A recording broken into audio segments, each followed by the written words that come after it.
play us a ghostly intro. A spooky. The spookiest intro you can intro. muster. This is a spooky song about a railroad ghost. Oh. Scares type. You know, this does kind of sound like a railroad.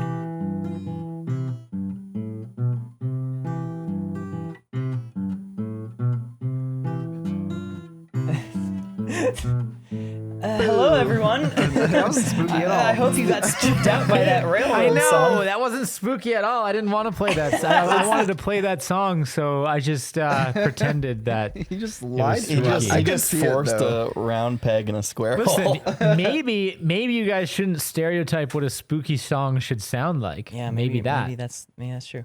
Welcome back, everyone, to another episode of the Corridor Cast. We got 5 of us here today. Wow. Hot dang. I'm It's Wren. loaded. I'm Matt. Hi. Hi. Nico's eating ramen. Nico, how is that Can't ramen? talk right now because he's got a mouthful of food. I've got the ramen jacket on right now. So- You do. Dude, Yeah. wow. It's actually the same color It as is. my cup. It is like Was the that same intentional? color. No. The official No. I hope not. ramen. I hope not at least. Gosh, that's what it... And Yeah, Nick, Nick's Nick's here here too. too. It's the That's ramen what it is. jacket. I'm like, why does that jacket have such a... You have a brown and an orange stripe. relatable It's the Yeah. exact same as my Yep. I cup. feel like I can taste your jacket. Yeah, it's At some point, someone's like, marketing colors, brown and orange. That's just like the 70s. Yeah. Yeah, it's encapsulated. retro. Yeah. It's retro. Lots of browns. So I guess the reason why Jake was playing a spooky song at the very beginning of this podcast was because Nick and I just got back from a video trip where we went to a ghost town on top of a mountain. This guy named Brent Underwood bought a ghost town a couple years ago, 400 acres. It's an old mining town, a silver mine. Yes. And we have been wanting to do a collab with this guy all year. Every like month or so, Nick and I would be like, "Yo, how about that ghost town? You want to hit him How up? about we go Got to an this idea?" ghost town? Ghost Town? Yeah. And we finally kind of came up with the right idea, and so we hit him up. He was down, and it worked out. We went out there with Yeah. Jan, so it was the 3 of us, Jan and another guy named Chris, and it was a good time. So we're gonna tell you some stories from our trip. Ooh, spooky ghost stories? Yeah, Do you well- have any of those? There are a couple ghost kind of, stories from the town. Really? Yeah. Ooh. Although I was expecting to get some haunting action. And honestly, there was nothing but good vibes up there. Really? Also, Like, it was, for real though, it was it was. on Halloween, wasn't it? It was like the day It before was Halloween. Eve. Yeah. Yeah. Spookiest time of the year. Yeah.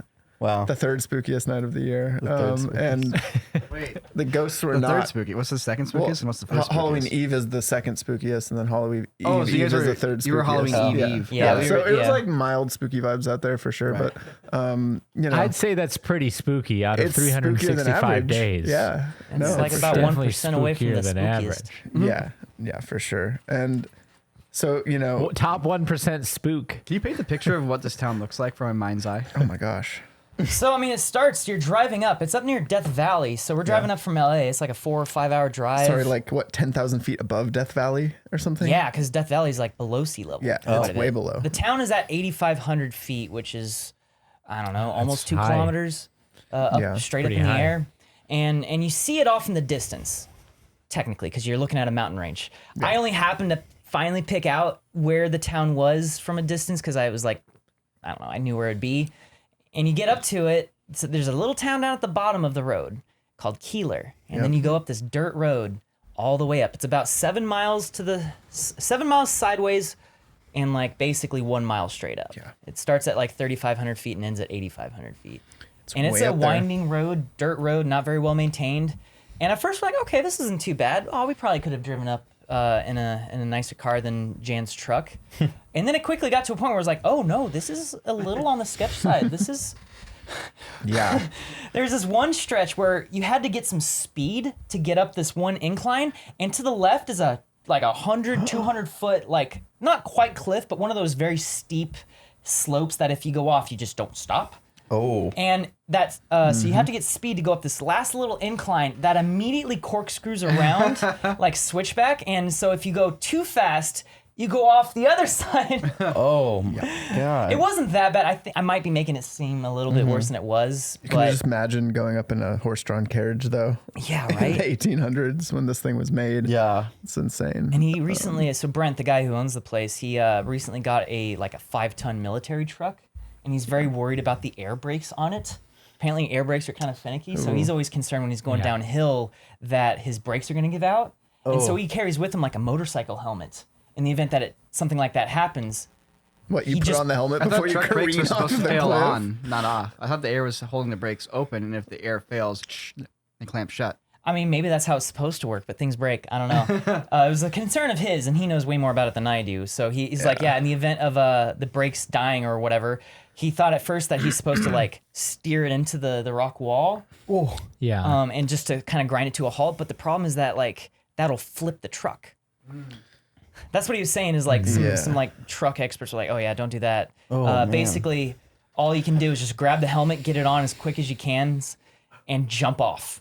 Jump off. That's why they. That's It's one why of those they have exposed those trucks. There's no roof. Okay. They have those. They have those runaway truck lanes on a lot Yeah. of highways. You know, where it'll go down and up into basically just like a gravel catch. Yeah. Yeah, I've seen that. Yeah. That's a nightmare. That would be a nightmare experience. Especially on that mountain, because it is just like straight down. Don't watch it's the just movie desert Speed, Matt. hills. Don't watch the movie Speed. So that's the road, right? And we're driving. Jan's driving us up in his truck, and Jan throws on like some Western soundtracks, like a playlist of Western Yeah. songs. So it actually like it was putting us in the mood pretty good. Like I was like, dang man, Westerns are cool.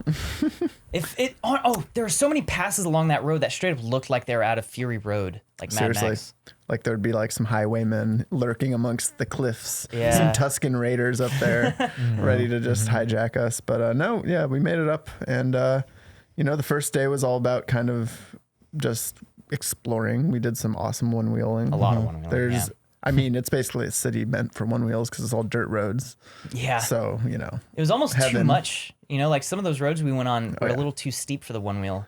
Oh, yeah. And like all the terrain, the gravel was like a bunch of like fist-sized like shale rock. Well, And you were so- saying something interesting. Like most of the rock there is like all like just disposed waste from the mines. So it's all loose. Like nothing's like packed. dirt.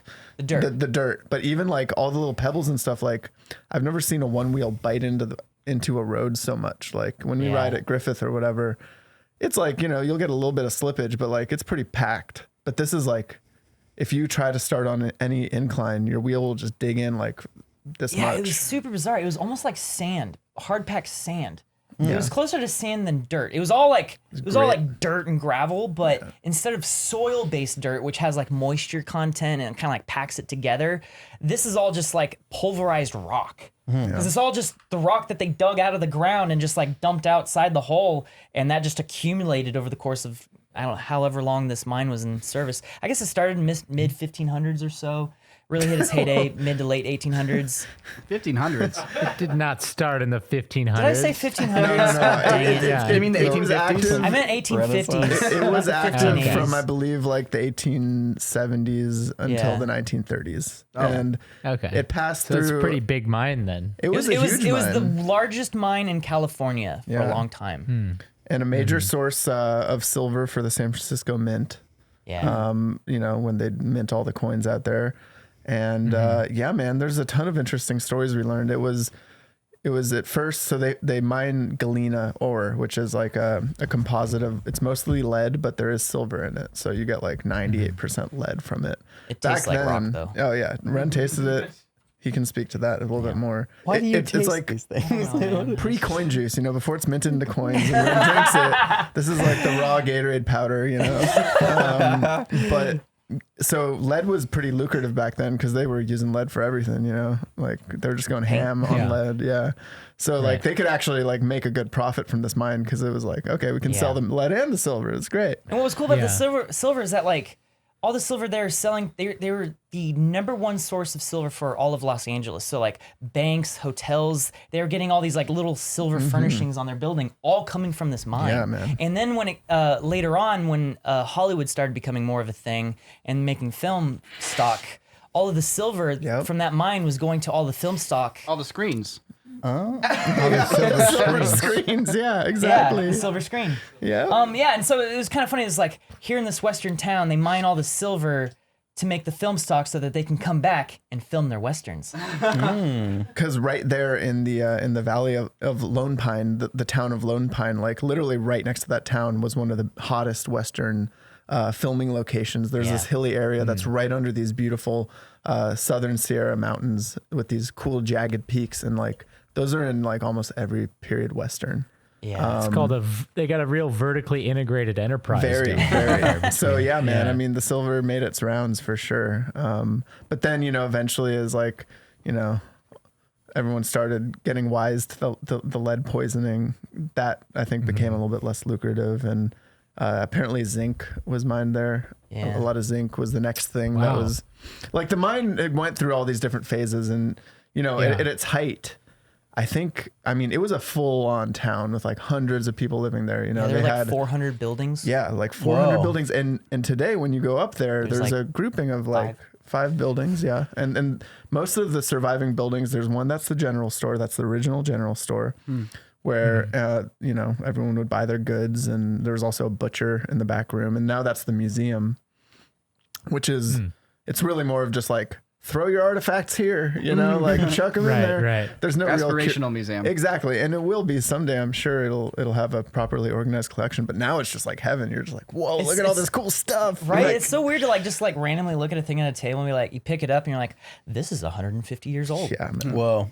Yeah. Like what kind of stuff was in there? Oh, dude, they everything, pull out man. everything. Yeah. Like everything from Pepsi cans to Oh. pickaxes and dynamite boxes. What? Levi's are the valuable one. 100-year-old Levi's are worth Oh yeah, Like those will 100 go for grand? thousands. I think that's why. I think that's like you can see the sparkle in Brent's eye when he talks about the Levi's, because literally, yeah, they are. If you think about it, Levi's were created for the mining industry in California. Yeah. In the mid 1800s. If you find a pre-red tab pair of Levi's that's in good condition, wearable condition, hundreds you're of talking, thousands. Yeah. a And lot.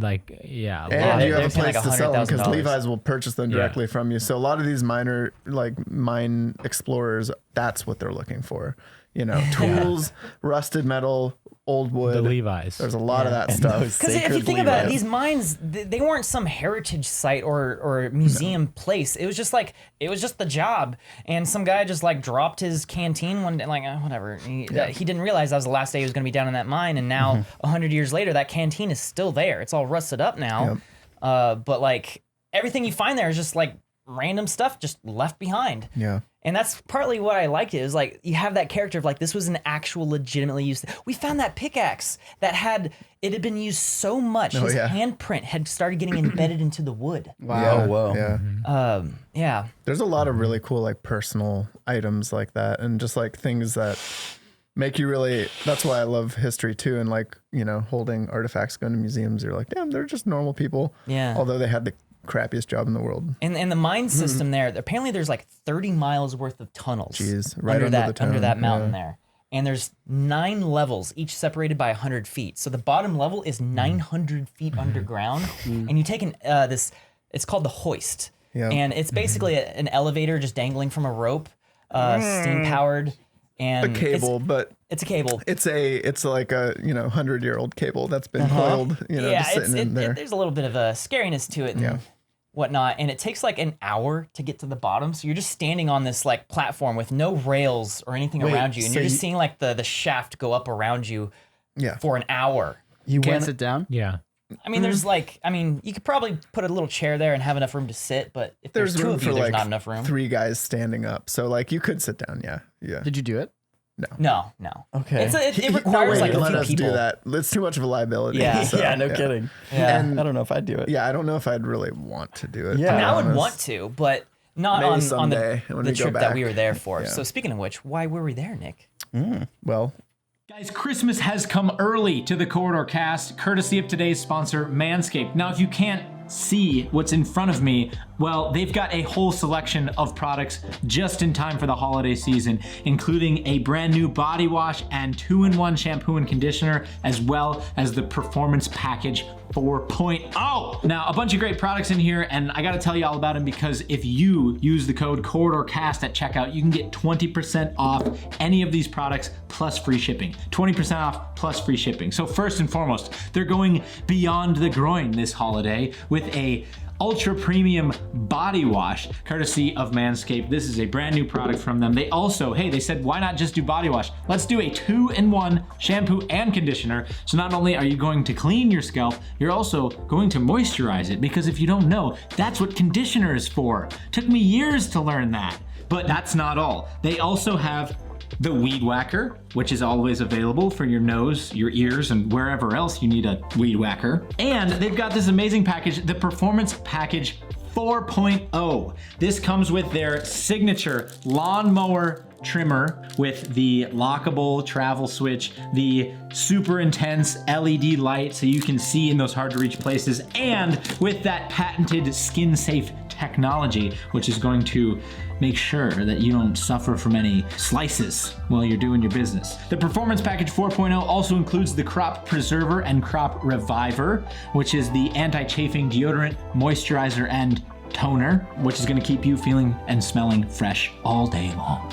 In addition, this hygiene bundle comes with a pair of Manscaped anti-chafing boxers. None of these boxers will keep you feeling comfortable all day, and they're really the perfect thing to go with this perfect package for your perfect package, really. So if you guys are interested in getting your hands on any of these goods, head on over to manscaped.com and use the code CorridorCast at checkout for 20% off plus free shipping.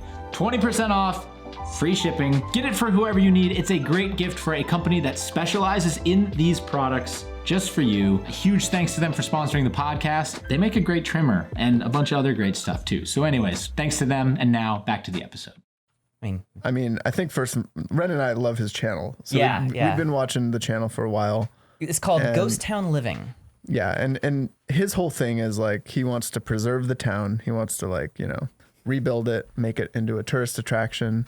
And so we thought that a good way to help him in those efforts would be to like photo scan the town and kind of capture it in 3D as it is, because last year, I think it was last year now, gosh, yeah, it was last year. The crown jewel of the town that was still there, called the American Hotel, burnt down. Yeah, randomly. No one knows like why. Literally the crown jewel of the whole like it was in the perfect spot for like the best photos and all that stuff. This was an original from the 1800s. This was the building, you know, this was the hotel where everyone would gamble, you know, who knows how many murders happened there, how many ghosts were there. Yeah, Brent said that they were having there was a murder a week. Yeah. There was a murder per week in its heyday. Not a death, a murder. Yeah. So more deaths. It's just primed for spirits up there. Yeah, all the ghosts burned. And not to mention, so I think we should get into some of the scary stories he told. But he told one story that was actually like legit. He told a couple that I found very interesting that speak to a couple of different things about these ghost hunting shows. But the reason we went up there, though, was to 3D scan this place. And, you know, God forbid another one of these old wooden buildings burnt down. He would have a 3D construction and record of what this looked like. So if you wanted to rebuild or, you know, show people, that's there forever now. So yeah, that's what we did. We spent a whole day doing that. Yeah, and so we did the video with Polycam. So we're doing all like the 3D scanning and whatnot using Polycam, which is just like a 3D scanning app on my phone. Just a 3D scanner. It's it's just like a super futuristic advanced app on your phone that creates magic. It's so cool. I've become re-obsessed with it. Every now and then, like I become obsessed with it, but the photo mode on it gets like the craziest high quality captures. So I've been obsessed with the app lately. But yeah, so we're actually doing this video in partnership with Polycam, and so the CEO of Polycam came out with us. And so it's kind of nuts. It's just like us three, you, me, and Jan, and the CEO of Polycam just driving out in this pickup truck. And he was very, really nice guy, first of all, and also really helpful to have the CEO of the app that we're using to scan to be there. And he was just like in scanning heaven. Yeah, he loved it. This guy loves scanning. He loves scanning. I really hope so. Which you would hope. Exactly. You wouldn't want someone who's like, nah, I don't fuck with that. Like, I don't scan. He also just happens to have like a PhD in like theoretical particle physics. Yeah, he dropped that casually on us one night when we were sitting around the table. He was just like, oh yeah. No, he's like, yeah, so I got my PhD and then decided that I didn't want to go become a professor, so I got into 3D scanning. Wow. So he's a very intelligent dude and also really cool. Nice. Yeah. But yeah, no, what was really nice about that is that he was able to basically unlock a lot of the back end stuff from Polycam to allow us to do like high level scan. Like basically when you have a 3D scan, you're limited to 250 photos within the app. But because he had the magic CEO key to the app, he could have unlimited. So we're taking thousands of photos. Yeah. Wow. Of like each individual building, of the entire valley, inside the buildings, Inside of the the mines. artifacts, and that was probably the best part. Honestly, it was at the end of the day. Once like the sun went down, we maximized our light. It's like, all right, now it's time to go inside the mine. Into the tunnels. So cool. Yes. And yeah, we used the app to scan the entire length of this one mine. It was off to the side. It wasn't like one of the ones super far underground. It was easy to get to, but it was like way deep. longer than I expected it to be. I thought it was just gonna be like this little thing. I was like, I was kind of hoping to do a little bit more mine exploring, but this was like plenty. Oh no, you're under the mountain, and it kind of hits you too. You're like, oh, I'm really under a lot of rock right now. Yeah, especially anytime you hit your head on the roof. Which happened a lot. We're like, maybe we don't need helmets. We brought our one-wheeling helmets, and Brent was like, no, you want a helmet. And we're like, okay, fine. Like, I don't want to look dumb or whatever. We hit our heads so many times. Oh yeah. And like, oh my God, dude.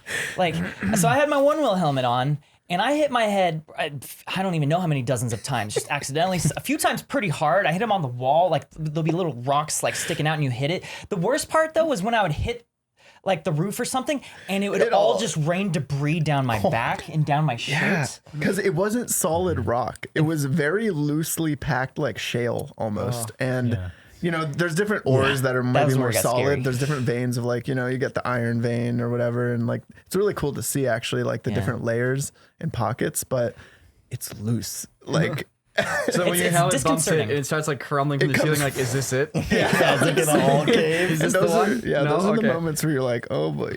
I mean, they had, I don't know how long ago it was, but the big cave-in that they had, it was on the 200 level, so it was around the same level that we were on. Actually, if we kept going, we had to go down this hole, but it would have met up with the 200 level, but it would have been closed off because they had a cave-in, and over 30 miners died. So 30 souls were trapped. This is one of the ghost stories. Were trapped in this mine, and a lot of it is behind that wall, basically, of rock. Right, 30 souls, and this is just like no one's gotten in there because it's basically impossible to go in. So there are probably 30 dudes just like with Levi's jeans, except so the thing is, They're well preserved. The thing is, creepy part, a ghost show came, and one of those ghost hunters shows, right? They came and they did this whole investigation. Brent was telling us about this. Yes, Brent gave us the inside scoop, and they were doing the recordings, right?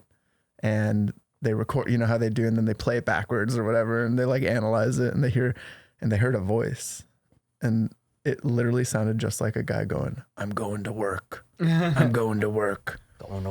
Going to work. And like, they're like, damn, dude. And they made a huge deal of it. It was super scary with the music and stuff in the show.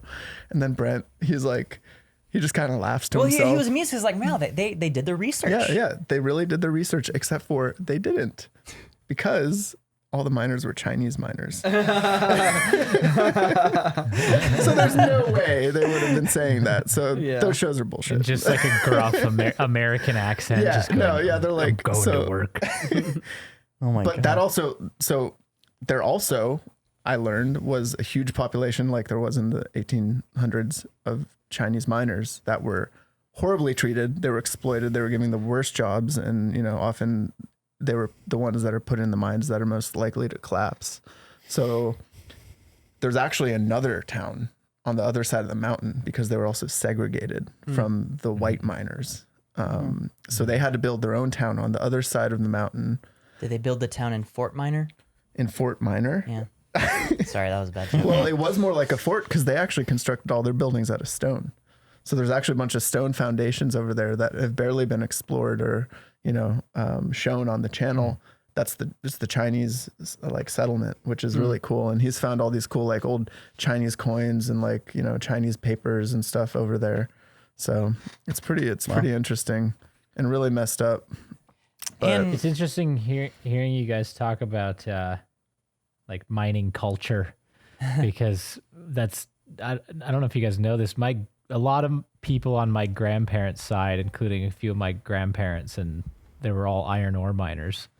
and they came over in like basically during and after World War I to mine iron ore. Wow. Up there Really? in northern Minnesota. Yeah, and so a lot of the stuff that you guys are, it's just bringing back like a lot of information that I've learned over the years about like the substance of the mines and like the shafts, the hoists, how Yeah. they'd lower you down and how Yeah. they'd separate them by like 100 feet. And Dude, Jake, you'd get a kick out of all the like huge machinery in these hoists, man. Yeah. It's just Yeah. like this huge steampunk contraptions. There was a huge steam furnace that's like as big as this room, and they just chuck shit in to burn it all day long. Oh wow. There used to be a Keep the steam forest going. up there, but they turned it all into steam. Yeah, there used to be a forest on the mountain, not anymore. there's a mine in northern Minnesota called the Sudan Underground Mine. That's, let's see, it's known as Minnesota's oldest, deepest, and richest iron mine. I went in it one time. It has this, they have it renovated, and they have one of those giant elevators. Wow. And it's just, and they take you down like for 5 minutes, and they're like, yeah, and if you want to, you can go down for another 2 hours. It's Or crazy. whatever, you know, Yeah. It's or whatever it is. it's freezing just down there nuts. too. It's yeah. Oh God. It's cold. Oh yeah. It's really cold, which makes it even more spooky, honestly. And Wow. Except I got the opposite of cold. I got very, very hot. yeah, well, Ren was freaking crawling around like a gremlin with his 3D scanning device.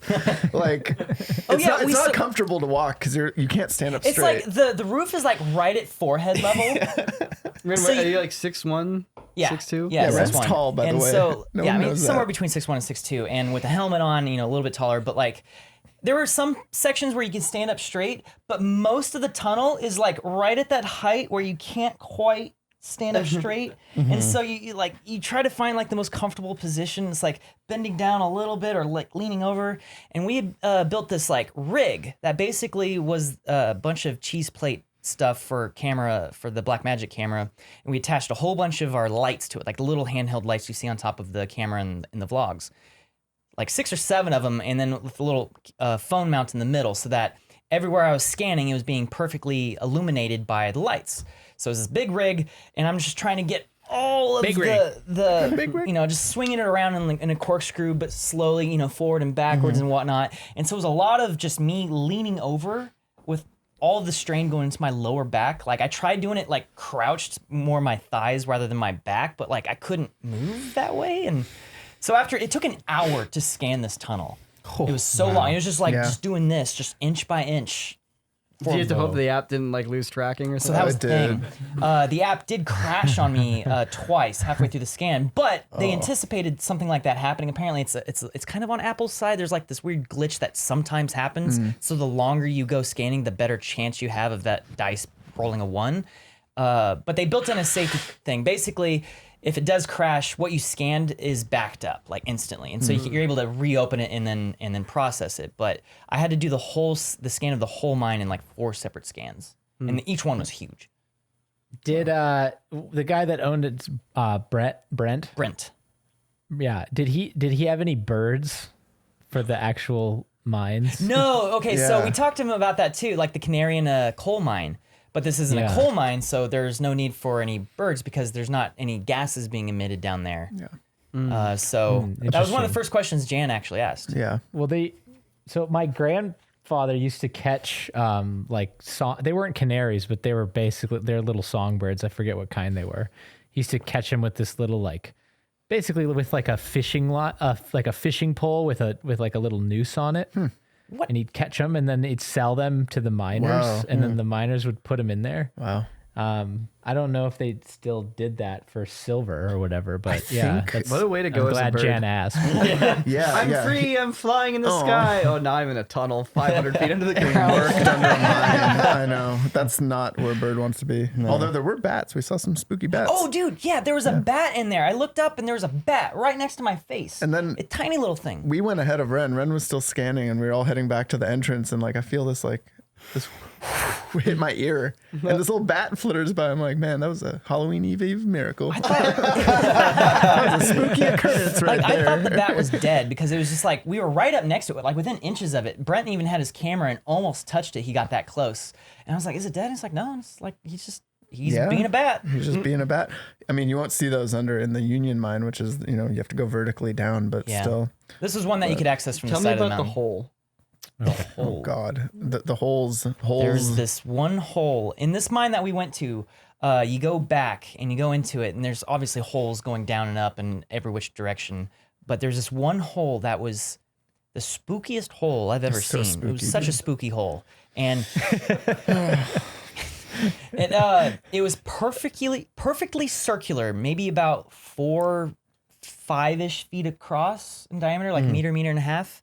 Perfectly circular, and then straight down, like someone just bored out a hole straight down to the point that you couldn't see anymore. It was just like darkness. Oh yeah. Wow. And there was a bit of a walkway around it. Like you could just kind of like skirt around it to keep walking down the rest of the tunnel. And I was scanning, and I got to there, and I was like, I'm not going past this. Because also standing down into it was like that gravelly, loose, dusty stuff, and it was like rolling down into the hole, Just this and my foot feeling- was on top of it. I'm like, I'm not going across that. Yeah. And then we finally like get You're out of the done. mine, and You're Chris done. is showing me the scan, and he's clearly showing me the scan that encapsulates the hole, the little nook behind the hole, and the tunnel past the hole. And I'm like, you went past that? And he's like, yeah, man, that hole was scary. So you walked around that loose. He walked around it. Gosh. All for the scan, dude. All for the All scan, for the yeah. scan. That is a hell I of a would hole. That's That's how much this guy likes scanning. He's a scan man for Yeah. sure. Mr. he's Scan a Man. scan. I'm a scan man. It'd be really cool to get like a light up ball and like get a I rope know, and like right? and drop it down just to watch it fall. Yeah. Dude. We actually did a lot of like brainstorming about how we'd be able to scan the Union Mine shaft. Yeah. Like that goes 900 feet down. We have a lot of ideas. Like I think we need to try to follow up on this with Brent. if we do a because part 2, that's what we'd have to he do. does a ton of videos, and they're awesome videos where he explores this Union mine, and like he's constantly. He said he's explored probably 20% of the whole thing. And that's like, after over 2 years. 19 months Yeah. of doing a lot of exploration. Yeah. So Now there's it's a so bit of a much. production to actually get the hoist operating, because he has to have a guy there full time operating the hoist. Yeah. Oh, wow. And he has On to a be radio. basically ready to like take it back up if something happens, or The radio only transmits on certain levels. Like it's kind of weird. It's like Yeah. he said, like from the 300 to something, like there's no radio service. But once you get down to 700 feet Yeah. on the 7 level, there is service. and so like, you get radio service from the other side of the dude, earth. It's so sketch. There's like, I was watching this video last night. Actually, it was put out a couple months ago. He finally went down to the 900 level, which is the lowest level the hoist I goes. watched that one, yeah. There is a 1,100 level where you have to take a tunnel and then descend manually down the tunnel. There's an old ladder there, but the hoist only goes to 900. He finally went down there, and the hoist had not gone down there for 100 years. Wow. So like they had to like, there was one point where the hoist gets stuck because there's wooden guide beams, and they've bent and bowed from years of pressure. So they had to like, they got stuck, and they had to file the beam away so that the hoist could keep going down. yeah, they actually bring with them like a sawzall Yeah. type thing, just like little saw that goes back and forth, and they have to belt in and go hang underneath the hoist. Oh, Like straight out of like freaking Mission Impossible. You get out of the elevator, you climb underneath it, and then they have this saw. They're literally dangling from it, and they're sawing into the wood beam that is holding the hoist, like not in place, but at least guided. And if there is also a safety mechanism, if the cable was to snap or something, there's these clamps that are supposed to clamp onto those wood guide. yeah, they kind columns. of like Yeah. dig in. Sure. And but These Brent was also 100-year-old like steel exactly. clamps. Brent was Yeah. also like, yeah, but if that happens, they'd probably just shred it and you just plummet the rest of the way. So hopefully Yeah, the you'd cable be just a doesn't snap. goner. Okay, so Yeah. this sedan mine that I was telling you guys about in Minnesota is A sedan? That's where they get the name, cars bro. from. it's called the Sudan mine. It's 2,341 feet. It goes 2,341 feet, 713 meters. Jeez, man. So absurd. I can't Holy. believe. Yeah, I didn't. Like you're reaching depths where like the air pressure is noticeably thicker. Yeah. I mean, even I was feeling like lightheaded from walking around in that mountain, like Oh, up that yeah. high, because we were up Dude, high that elevation. was the other thing, is that, like, and the air was The air is so thin that you're just doing a normal thing like walking around and you're like, why am I out of breath?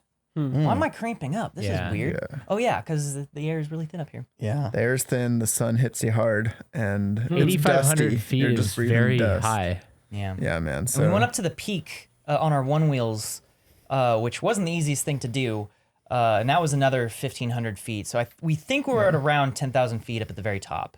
Wow. But the ride down was The ride down was amazing. That's like so when they do when track athletes do like altitude training, they'll go up to somewhere usually between like 5,000 and like 7,000 feet. But then there's some legendary guys who used to go up to like 10,000 feet for like a few months at a time to train and then come back down. And I did it when I was in college, and we went up to Albuquerque, which is up near the mountain base of Albuquerque, is like 6,000 feet. Yeah.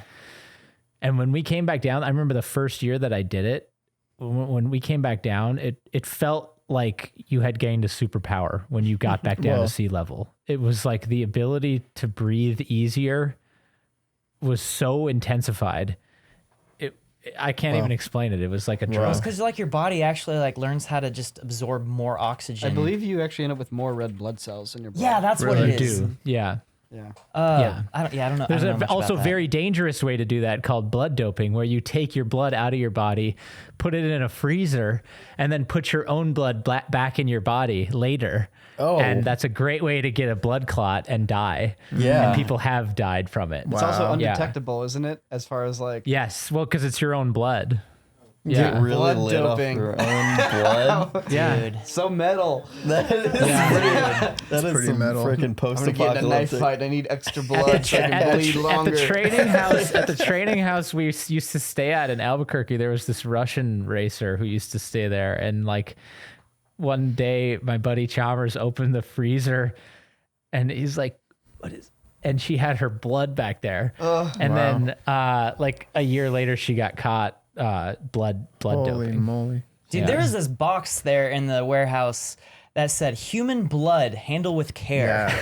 And I got the most Yeah. perfect photo of Jan and Nick opening the thing and just like this look of amazement on their eyes as they like look into the box. I mean, I'd never seen a human blood box, and this was labeled officially. And we opened it up, and it's actually an insulated box where you would have ground ice. This was probably from the 30s because like a lot of the stuff that's there and the current layout It was of empty. mine There is was no all blood. from the 30s. There's no, Yeah, like- of course, no, like, there's no blood blood dust. in there, but it's for There's blood dust. it's for if someone had an injury, you'd have blood on rust. deck, I guess. So, but the box is still Blood there. on deck. Blood on deck. I got good blood here. And there's all these like Get the old like blood. instructions for how to, you got to keep the blood within this temperature and stuff. So it was a blood donor box. But Yeah, so we brought Jan with us because Jan's all about them ghosts and ghost stories Chan and must whatnot. have loved all this. Oh, I mean, it was amazing. Yeah, it was so great. And Yeah. and Brent, we have never met Brent before, and Jan knew even less about Brent than we did. And so Jan was a little skeptical of what kind of guy goes out and just lives in a ghost town full time. Like, you got to be a certain kind of person, like messed up sociopath kind of to do that. And then he meets Brent, and we hang out for like literally less than a day. And at the end of that day, Jan was like, he's incredibly cool. he's like, I was wrong about everything. Jen he- was like, trust me, man. We're going to get there. And tonight, like once everyone's gone, we're sitting around the campfire. He's going to start talking about the flat earth and all this stuff. And It's like he's going to be like a QAnon guy, and he was like, couldn't have been farther from the truth. Yeah. Brent was like such a cool, normal guy. Like he was very charismatic and just like fun to hang out with. Yeah, But Jan Jan's was the just last going thing. up there every weekend after this. Yeah.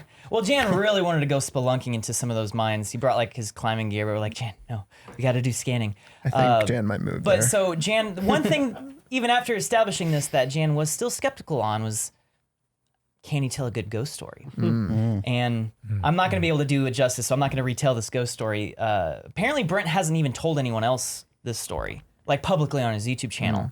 But it was a legitimately kind of creepy. It had to do with like there's the this person he bunkhouse? saw in the bunkhouse, and he thought they had left the lights on, and Brent's also establishing like, I'm a very logical person. I don't believe in ghosts. I don't believe in any of this stuff. And then he goes on to basically describe this ghost story that made all of our hair just kind of like stand up. Yeah. Like he goes into the house after being like, I thought I turned the lights off and the lights are on. And he goes like deeper and deeper down the hallway when there's these rooms from this old bunkhouse.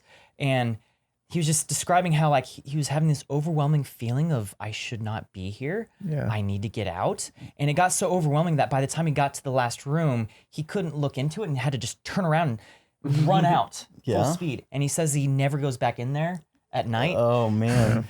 And like, so then he ended up like doing this whole, yeah. I don't like, want to say this is more. one of He the specifically told us he couldn't put it in the video. One of the buildings Can we in the take a town quick is tangent still up. on that real quick? Have you guys ever had anybody that you know personally or yourselves have any ghost or I ghost know. encounters? Yes. I have friends that have / cousins that have said they've encountered ghosts, but Yeah. I personally have never encountered a ghost. I never personally have. I have a I've friend who never. has a ghost story. From I just when they feel set like up a most camera, ghost but- stories are just people misinterpreting. Yeah, I agree. The closest Probably. thing I've experienced is the freaking footsteps that were above my ceiling that one time. That freaked me out, and I still don't have an explanation, but I'm not going to say it's a ghost. I don't know what it was. And we tried to get to the bottom of that one too. We tried to made get a to the whole bottom video of about it. It was weird. It was very weird, but also I'm sure there's an explanation. I hope. Ghost. It's probably a ghost. That's probably the a ghost, explanation. man. It's probably a ghost. Have you, Jake? Well, my brother stayed in a house in college that was definitely haunted by a little girl ghost. See, it's always a little And- girl though. Like that's what makes me skeptical. It's always like, And- yeah, dude. well, like, it but was get this. it was a it's little child. I mean, girl, like- it would play games with them. It would like draw on the mirror. It would Yeah? throw the CDs off the top of the refrigerator in this huge kitchen. And then a couple of them saw it a few times, and it would do stuff like that. And then one of my old girlfriends, her cousin's house that they grew up in was like everybody in their family had seen this very particular ghost that would appear at this very particular time at this very particular place in the house. And so I don't want to sound like a crazy person, but there's definitely something going on. I like that we're doing this spooky ghost story podcast after Halloween. I mean, Yeah. hey, maybe someone will watch It is this. currently November 3rd. Someone will watch this in October 2022. Yeah, there Shout you out go. to you There you guys. go. Hey, Yeah, Get save ready this for one. spooks. Save this Yeah. one for later. yeah, put this on your watch later. Oh, another cool thing. I'm pretty sure Jan is the very first person ever to ride a one wheel through an actual silver mine Oh yeah, or mine of is, any yeah. sort. I got it on video. We got to put that in the crew Oh, vid. wow. Yeah, yeah. Yeah, One subterranean wheeling down a one mine. wheeling. Oh yeah. I think I was I was- the first one to do a revert on a one wheel in a mine. Well, I was the first person to film a guy one wheeling in a mine. So, Guinness Book of World Records. So where you there, at? man. Yeah. So many world records in this old town where No, technology man, didn't it was, exist. yeah. No, there were a lot of records. I think we were the first people, I think, to one wheel down from there. Yeah, we 'Cause were, We one yeah. wheeled. We one wheeled almost 5,000 feet down the mountain, and it took us over an hour. It was Yeah, a it major did. journey. We thought it was going to be easy, but like those roads that was a crazy journey. Did Yeah. I show you Nick's fall off his one wheel? Oh yeah. Yeah, it was great. It was. I just happened to have my phone record. I was doing like one of those like selfie videos where you can see the riders in the background, and I've been rolling for about 4 seconds. When you hit a rock and your board folded sideways, but then recovered, and you're starting to veer off to the side, you're gonna get your balance back, but you immediately hit a second bigger rock. On the other side of the wheel. On the other side of the wheel, that caused your board to fold the other direction, and it's the most amazing video I've ever taken because you clearly are going this way, and your foot catches the fender, the magnetic fender, so it looks like your one wheel just explodes Yeah, the fender as you came go off and flying rolled. off to Yeah. the side, and then you executed like the most perfect roll, and we're totally fine. And I was just like, Yeah, I got good training from Brett the son on how to fall and roll. So Yeah. You're gonna have to show me that I one. feel like we should go stay up there. I mean, honestly, it was one of those things where it was like, we have to film something here. We have to come back and film a film or a that'd be short film or sweet. whatever. Like, who knows? He's super down to have us back. It'd be really cool. There were a lot more people up there than I expected. Really? There was like a whole family, like Yeah. 2 different families of volunteers that were staying the night there. A lot of randos show up during the day. it's Really? it's like how our studio used to be, but like way more because like his channel has found really good success. I think he's at 1.5 million subscribers now, but 1.3. 1.3. But like a lot of Oh, people so go people there. just show up. It's a public road, so you can't get it off. Right. And Well, he but doesn't does try it go- to. Does it go through his town? The road goes through the town. It goes yeah. up to the like there's some the edge of Death towers. Valley. Yeah, yeah. Some towers up Oh, there, okay. so So- they have to be So accessible. he can't shut it off, but he Yeah. does. He owns everything around Exactly. Yeah. So he could put a gate to the minor roads that go into the actual town grid, but And he kind of does have that. He's got like a little bit. chained thing that he can take down. I mean, if you're walking, you just walk around. But right it, now, but- I mean, it's just kind of like anyone can show up, and like, you know, there were a couple guys, for instance, that came and they're like, "Hey, Brent," and they're like these old. One of them was like a gold miner, one was an excavator guy, like who like you know was a heavy machinery pilot, and they're like, "Hey, Brent, like we love your stuff," and you know, everyone wants FaceTime with him, and like you know to get shown around. Right. So I'm sure that's very taxing on him as well. Just like he has to play host as well as like you know make videos and work his day job. Yeah, he actually. I didn't realize this. He actually has like a job Yeah, that he runs an still e-commerce does every day. website. Really? It's like yeah. Wait, so He runs a what? An e-commerce website. Like slash Oh, marketing okay. and books and stuff All like that. based You on mean stoicism. he's got his Yeah. own eBay page? Almost. So I'm sure you can just go on his YouTube channel if you want the details, but like, how does he actually live there? Like survive there in a town that doesn't have Yeah. like running water or Well, electricity? first off, it does have electricity. It does? Yes. I was surprised I didn't realize that for the longest time, because when we were talking about this earlier this year, I was like, oh, we're gonna have to bring up a bunch of solar panels so that we can charge some batteries so that we can charge our Onewheels We were and maybe prepared some for- cameras. But yeah, they have like most of the buildings there have power, or like the main buildings. Like there's a couple buildings there that have power. Where we stayed had power, and he just got internet installed the week before we showed up. It was this whole crazy thing. They have to like basically beam it from Lone Pine to Healer up to Yeah. this point on the mountain, up to another point on the mountain, and then to the town. It's all like line of sight laser internet. It's another one of those things though where it's like a fan reached out to him and was like, "Hey, like I do networking, like I can get you internet," and he's like, "All right," and so that's what happened, and like that Like he happens all the negotiated time. with the internet company Nice. to get it all Yeah. That's awesome. approved. These two guys who came up and they're you know they were like, "Yeah, we want to camp on the other side of the mountain," and there was this exchange that went on where it was like. Scotty, who's Brent's like he's one heads up- employee, his, yeah, like, he's kind of like the assistant. park ranger of the whole place. Yeah, yeah. Okay. He does a lot of like he talks with a lot of volunteers and stuff. They have like a whole He comes up to spreadsheet of Brent and he's volunteers like, he "So coordinates. are these guys able to camp on the mountain?" And Brent's just like, "Well, like they're just here to camp. That's it." And he's like, "Well, what can they do? You know?" And Scotty's like, "Well, one of them has heavy machinery experience." And he's like, "Well, can they clear that site up there?"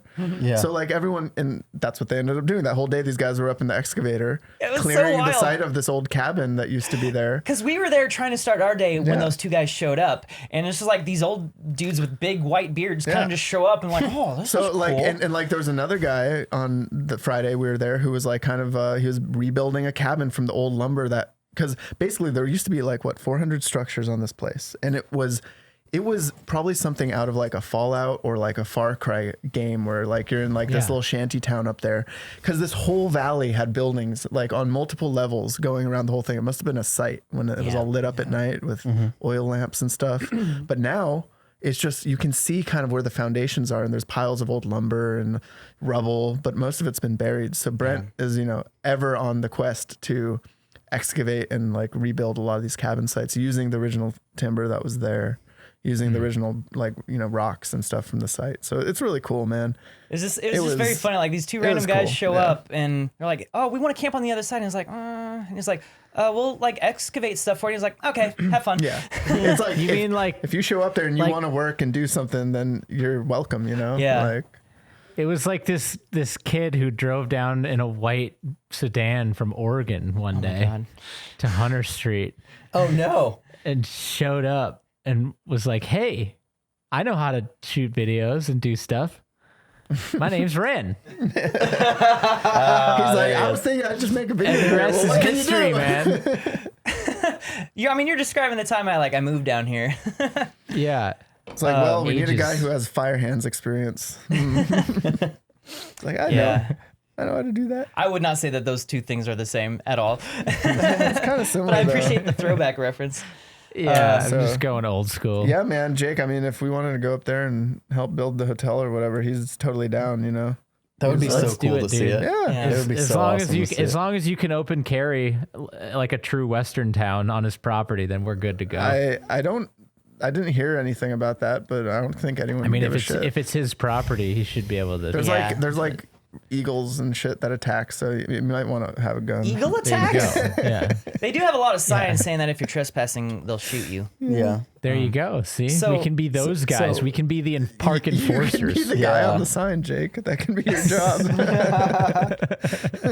So most of this podcast has been kind of dominated by this ghost town talk. It's so cool. Hell yeah. This podcast is pure ghost. Dude, town, Yeah, this is 100%. ghost town, There's more. baby. Get this. The lake. I have so many questions. The lake, still. the freaking lake. There is a.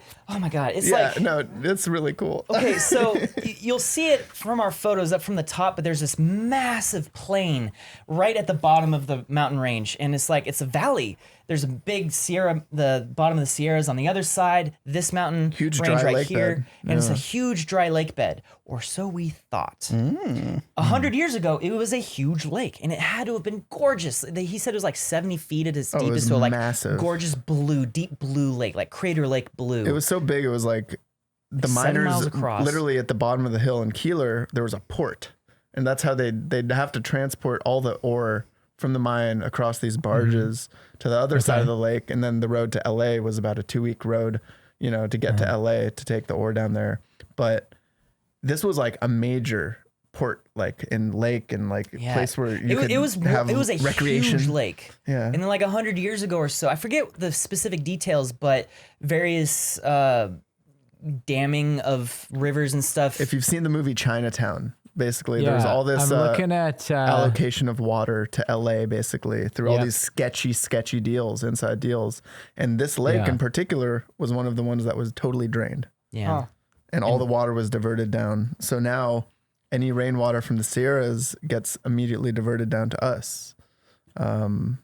And he Yep. was saying something about the mentality of the townspeople down there, how they're actually kind of happy about it. Like you'd think that, so Brent's gone and talked to like the population of Keeler, which is the town, is about 30 people.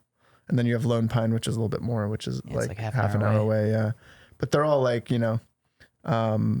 people either go to the water or the water goes, or they either take the water to the people or the people will come to the water. And they don't want if the water had stayed at the lake, it would be a very different place. This would be one of the biggest lakes in SoCal. It would probably be one of the biggest like- tourist attractions in the entire state. Exactly. Yeah, So I'm like, looking at some of the footage of the town, and I can see in that valley how there's a dry lake there. yeah. Yeah. So the crazy thing about that lake, though, is that once it dried up, it started getting very dusty.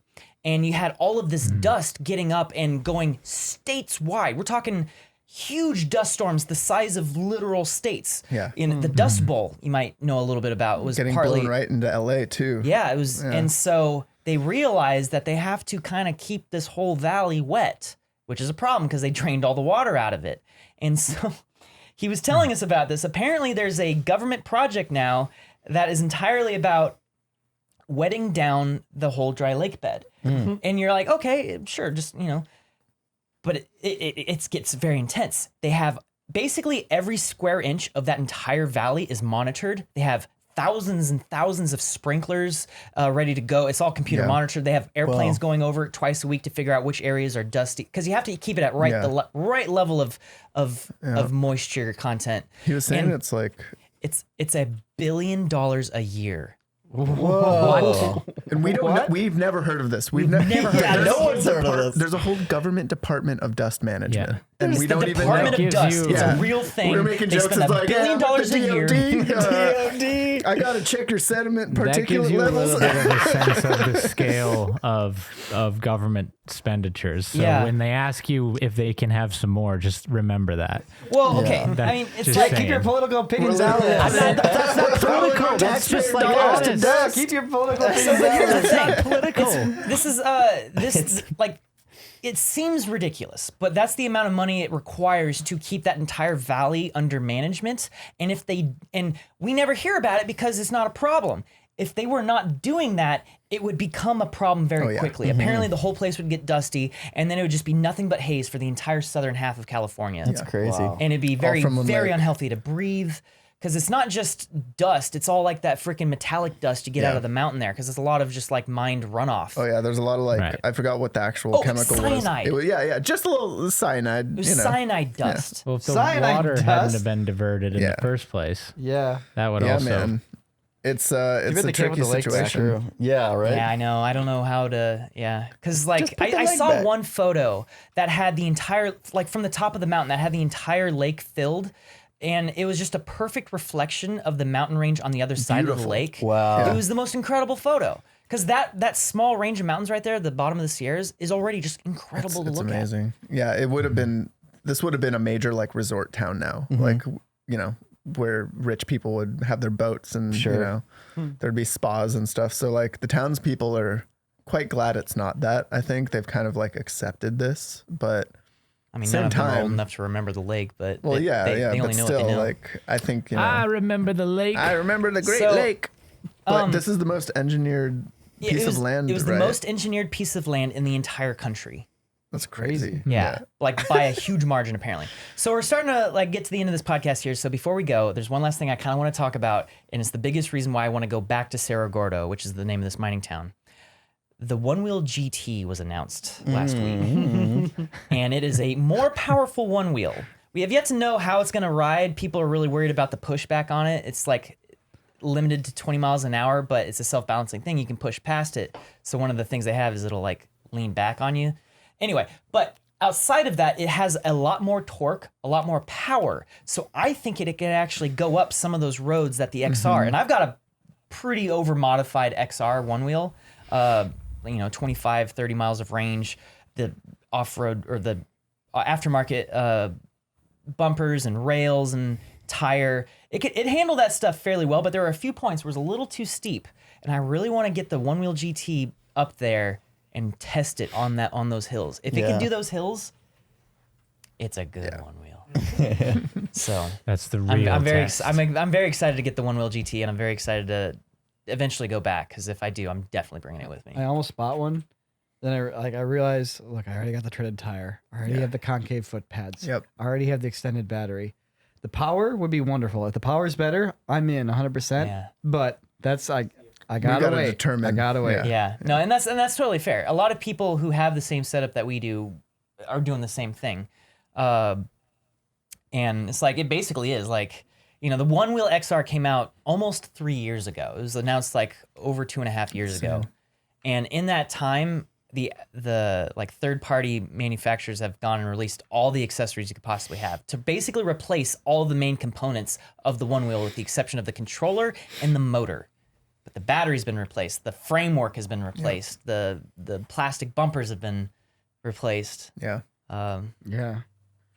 So you have the Pint XR. Yeah, I have the Pint X. Pint X. Pint X, which is literally just a pint with different bumpers on it to give it a little bit more volume in the battery compartment, so that they can actually put a One Wheel XR battery inside of it. Gotcha. I originally they had this whole announcement last week talking about how they have the it's a performance of the XR, right? Yes, Including like the torque, the power, the speed. more torque technically, because it's a smaller diameter tire, so just the mechanical advantage of a shorter radius with the same amount of force. What would you say your pros and cons are right now in the Pint X? Okay, so pros and cons of the Pint X. Starting off with a con, I'm not a big fan of the Pint profile. It's a smaller one wheel. It's a little bit more squirrely. The foot pads are flat. It's a little bit more susceptible to hitting random bumps and throwing you. But it is also very maneuverable. It's a perfect pint for like riding around in our studio, for instance. It's very nimble. The biggest thing I didn't like about the original pint was that it didn't have a very high top speed. Like the top speed was like 15 miles an hour. So you would hit pushback at like 12, 13 miles an hour. And pushback is where it's like you hit a certain speed and then it just kind of orients the board backwards like this. So the nose is pointing straight up. Not straight up. Not straight up, you're right. At an angle. It's pointing upwards at an angle. Not straight up. I don't know why I said that. Perfectly balances. Then it's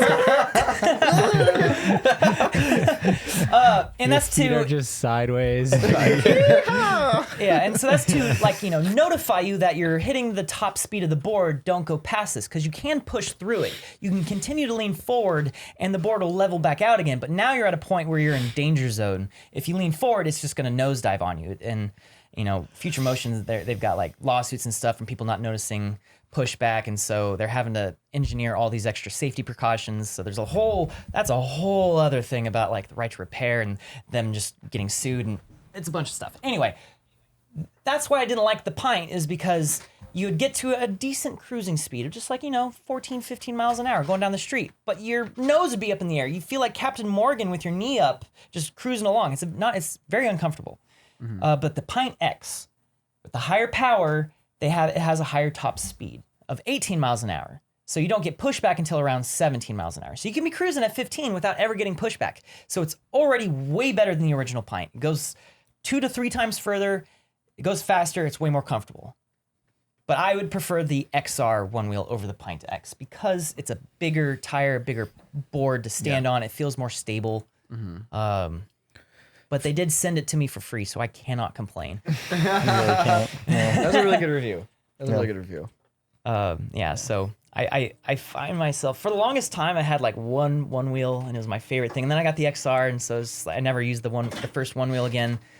And now, in less than a year, I'm very quickly finding myself with numerous one wheels, and it's the best thing ever. We need to build a proper one wheel parking rack in our studio. Sorry, I had an excellent idea over the weekend for a project that is an automatic storing stand and charging station for a one wheel. You pull up to it. It's this framework that you basically, it's either firm enough on the ground. You pull up to it and you like kind of skid stop into it. It automatically detects it and detects that it got hit. And so these hooks pull up from the underside of the handle. Pulls it up against the wall, and then this robotic arm with the charge port on it sticks in it and charges it, and then you just hit a button and it pulls out and lowers it down, and you can get on it and right away. Hell yeah, I want to brother. make this. I gave a lot of thought to this over the weekend. I feel like you and Natalie would be all over this. Yeah. The only thing that concerns me would be the getting the charge port aligned properly with the. It's a tough Well, one. it takes some force and It takes some Jimmy force. to get it in there. I was thinking you might need like a little bit of a camera with some like computer You're gonna vision have stuff a to guide it. situation if you have a different one wheel, like if you have the XR Yeah, versus true. the It would be Pint very much versus so the original. a one wheel You're gonna model have to- specific You're gonna have design. to accommodate for that based on like weight. I think that's a great idea, but sooner than that, we could just at least get a nice rack with like a lot of chargers, so we could kind of like, well, you know, I've been around a lot of projects in this part, so you know, it takes a while. So something that's kind of I've been around a lot of projects. Here, let's do this, Ren. Let's The wait until timeline on this. let's wait until we get one of those brand integrations from like Google. You know, where it's like, I don't know how we're gonna make this work with a video, and then it'll just be like some random sponsor, and they'll sponsor the whole build. Dude, yes. do it. Yeah, like I'm super down. Like they're like, hey, we like your channel. We want to give you money to promote our thing, but we don't care what you do. And it's like, open the Perfect. box. What did I use? Oh, that one wheel automatic charging stand. No, I've been giving it a lot of thought. Like you'd want to like basically CNC or laser cut a bunch of like thin aluminum panels that you would design specifically to be bent into place for the framework and stuff like that. And Do you think We should get a CNC cutter though, Yes. just to have one. We've been I wanting keep one for a talking while. about that. Let which me write number do that you guys down think here. is bigger? The amount of one wheels sold or the amount of subscribers to the Quarter Crew channel? oh, quarter crew channel. I know how many one wheels have been sold. how many?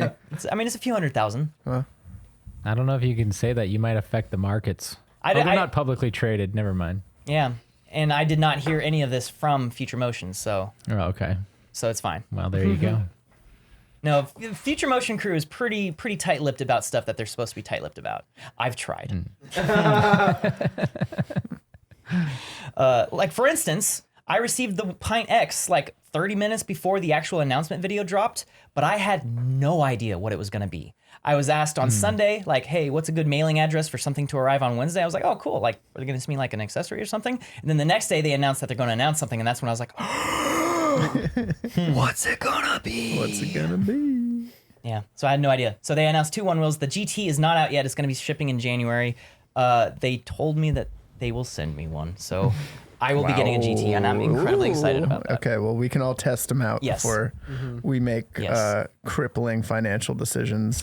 Crippling? You mean liberating? Liberating. I think the word you're looking for is liberating. Liberating the money from the wallet, yes. Yeah, I'm glad they're sending me one because I was absolutely going to buy one. Like the moment I saw the GT, I was like, I'm Well, getting now that. they're I'm like, gonna buy oh, it. he's gonna buy one. Well, take. Give him to buy one. Yeah. Well, that part out. hopefully they don't watch this podcast. All right. Yeah. I guess you gotta go, Nick. It's 6:05. Yeah, we should probably. Yeah. 6:05. I'm going to. Some good ghost stories going on. That was though. exciting. Yeah. It was something I really was anticipating asking you guys. Matt was here to listen to the story. Yeah, I was just here to listen. I was basically like all of you listening right now.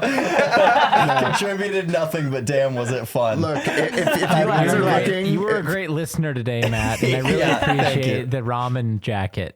I get a gold thank star you. and a nice ramen jacket. if you guys are looking to have an adventure through YouTube, check out Ghost Town Living though. Ghost it's Town a Living, really yeah, fun highly channel. recommend it. Yeah, He's got a lot. If you want to watch like a long video, he's got a lot of those. They're all like an hour long. Yep. Oh, and so our video collabing with him does Yep. come out on November 21st. So that's in like 2 or 3 weeks from here. Heck My yeah. birthday. Is it really? Woo! Happy Snap, birthday, Niko! Niko. You're gonna It's not my Video. birthday yet. Don't say that. Is that sacrilege?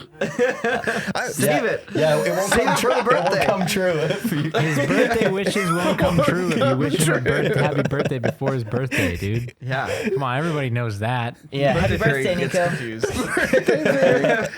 Dude, you're gonna walk in tomorrow like older and be like, "What? You guys moved my birthday up. I don't know what it is. I just know I'm older now." All right, Jake, you want to play us out? Oh yeah. Give us a All right, this spooky is a- song. This Yeah, is give a us a real spooky spooker. song I All right. wrote.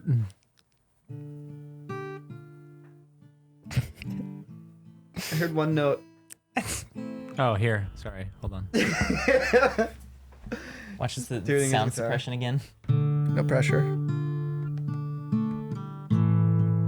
Spooky. That's spooky. That's pretty spooky. We're walking down an abandoned mine Oh right yeah. The bats. They're Lots of squeaking. now. Lots Dude, of he 3D spooky scanned holes. the bat. Yeah. Chris 3D scanned the bat. Oh, nice. Pretty sure he's. I don't know. I don't think anyone else has ever 3D scanned a bat before. That's sick. Another record broken. More records. How deep does that hole go? I guess we'll find out How on November deep does that 21st. spooky hole go? Because 3, 2, 1.